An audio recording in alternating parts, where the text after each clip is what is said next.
হ্যাঁ বলো। লাইনে কাজ নাই, আঙ্গামালি টাউনে বাসে যাচ্ছি আর আসছি, 100 টাকারে ঘুরিয়েছে, ঘর ভাড়া, খাওয়ার পয়সা নাই। এখন বাড়ি আমরা কি করে যাব?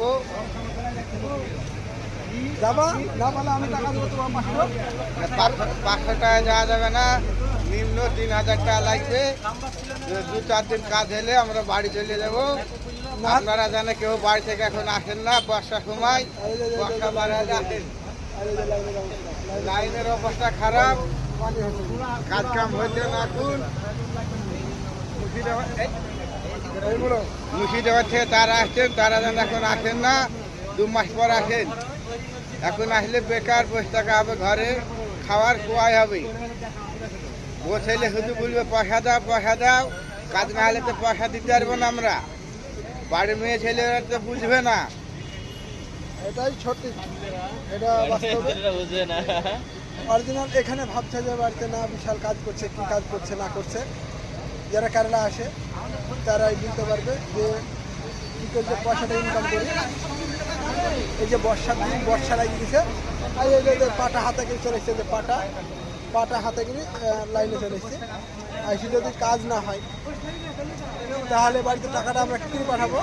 ওরা সেটা বুঝবে না। না আমার এতদিন হলো, টাকা কই টাকা কই, টাকা টাকা মানে ওইখান থেকে যেদিন থেকে আসছি সেদিন থেকে ডেট গোনা শুরু হয়ে গেছে। কোন ডেটে এসেছি সেই ডেট গোনা হয়ে গেছে, আর কোন ডেটে বাড়ি যাচ্ছি সেই ডেটটা দেখবে। জায়গায় বলছি মুর্শিদাবাদ থেকে লোকজন যেন এখন আসেন না, বেকার বসে থাকবে। লাইনের অবস্থা খুবই খারাপ। লাইনের অবস্থা খারাপ না, মেন হলো এখন আবহাওয়া লেগে গিয়েছে, এখন আসেন না। আবহাওয়াটা খারাপ। মানে যেটা বলতে চাইছিলাম, দেশে তো ভাবছে যে না আমরা বিশাল সুখে আছি, কাজ করছি রাম বা কাজ করতে করছি না, এখানে চাকরি করছি, মাসটা গেলে বেতন পাবো সেটাই ভাবে। কিন্তু মাসটা গেলে বেতন পাওয়া যায় না। বেতনটা তৈরি করতে অনেক মানে পরিশ্রম করতে হয়, পরিশ্রম করার পর টাকা পাওয়া যায়। কিন্তু এখন বর্ষা, এই বর্ষাতে তো লাইনে এসে আজকে তো বসে আছি, দেখি আজ তো হলো না। আর আমাদের কন্ট্রাক্টর আছে, কন্ট্রাক্টরকে ফোন করলাম, ও আবার ফোন করে ফোনই তুললো না। এমনি যে বলবে না ভাই তোদের আজ কাজ হবে না, কি হবে না, একটা কথা বললে তো ভালো লাগে।